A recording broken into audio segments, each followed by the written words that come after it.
What should you be doing in your period of singleness that's going to help you attract your power mate? So what is it that I do?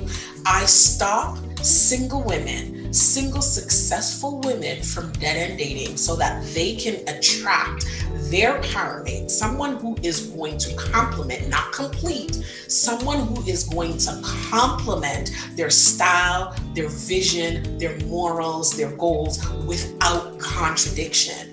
You should never have to feel like you have to stop yourself in your tracks or feel like you need to dim your light simply because you want to attract that man in your life. You want to attract that partner. That's never what you should be doing. You should be shining your brightest in your singleness because that's when he's going to see you. That's how you're going to attract him. You know the story in the Bible that a lot of, my Christian women talk about Ruth and Boaz. Well, what was Ruth doing when Boaz noticed her in the field?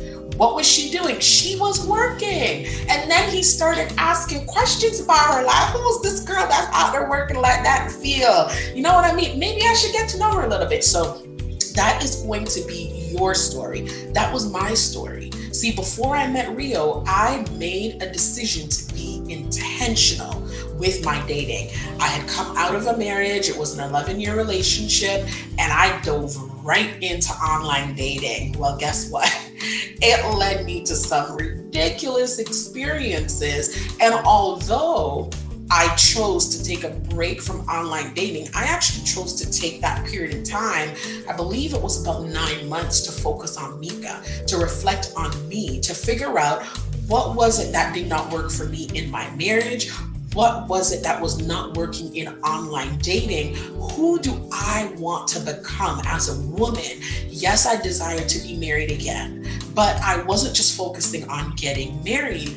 I was focused on getting married to the person where I was created to be his wife, his queen. That was the only person I was focusing on. And that's exactly what you should be doing too.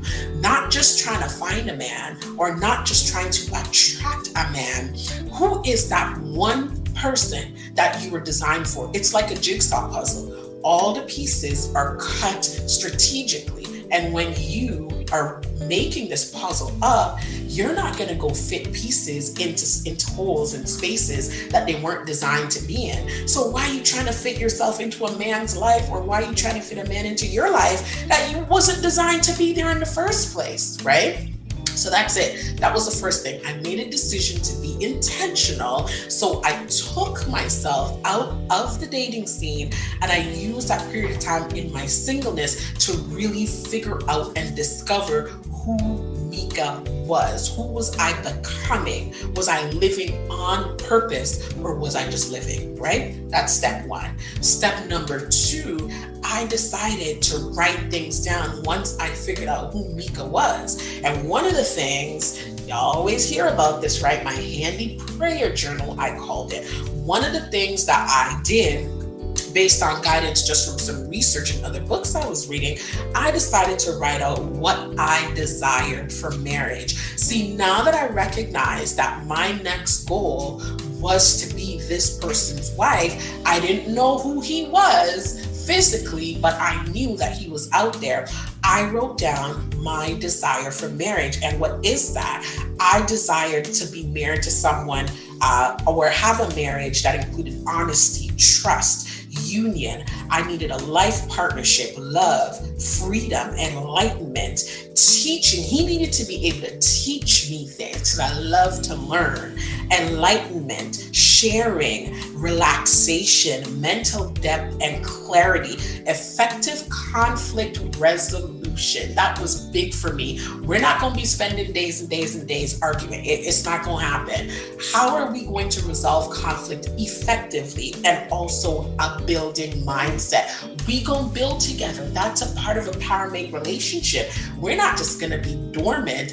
We are going to have a progressive lifestyle together, right? And the next thing I decided to wrote down after I wrote down what I desired for marriage was my marriage goal. And I decided to write my marriage goal in the present tense as if it was already there. So I wrote, I am grateful that I'm married to my loving partner who is honest and open to sharing and is also trustworthy. I am grateful that my husband and I have a building mindset and that we are creating our empire together. I'm grateful that our marriage allows for caring, sharing, learning daily, and that we are effective at resolving conflict. Guys, this was written all the way back in 2017, just a few months when I met Rio, right? And I'm going to touch on a little bit later, but I'm going to go back and you guys are going to see the correlation between what I wrote down in the present tense back then and how our life and marriage is right now. The next thing I did is I started thinking about when this marriage was actually attained, how was I going to feel, right? What is that feeling? So I now feel like I have attained my marriage goals and I'm at ease. I'm really enjoying waking up and fulfilling my husband sexually. I enjoy preparing breakfast for our family so that they can head out in the world while their bodies have been nourished. I enjoy taking the time after they've left to retreat to my sanctuary where I can connect with myself and God through deep meditation and prayer. I enjoy working out in the morning as it allows me to prepare for the tasks of my day. Now, this goes on and on and on. But why I wanted to share that with you guys was that this was, call it my journal, I call it my prayer journal. This was me visualizing and actually going introspect and actually taking the steps, taking action to be intentional about the relationship that I wanted to achieve, right? See, in life, right? Think about getting in your car. If you're going to go to an unfamiliar location, or even if you've been to the location a few times, but you haven't really mastered how to get there, what are you going to do? You're going to put in the address in your GPS, and the GPS was designed to actually take you there. And all you got to do is just follow the instructions. That's it. This is your life GPS. This was my life GPS. I had a vision. I wrote that vision down, and then I said, what is going to be my plan? How am I going to get there? I needed to find out who Micca was. I needed to go through my process of healing. I needed to go through my process of forgiveness. And then I actually needed to sit down and place myself in this situation through visualization with the clear vision that I had. And then I took action. I started placing myself in different groups. I started placing myself online. I started going out to different events, not with the intention to meet a man, but with the intention that I am now in my action phase. So you guys get it, right? Vision, plan, action. That is what makes the dream work. So I just wanted to come on and shoot this quick video and share just a little bit of my journey as to what I did in my singleness. Because guess what, ladies? Yes, you're single, but you're not down for the count. Yes, you're single, but you do not need to be putting off your relationship goals till the very end, or sit around and say, well, God's gonna send me a man. I'm just living on faith. Well, guess what? Faith without works is dead. So ask yourself, what action are you going to take to make sure that you're living your relationship goals?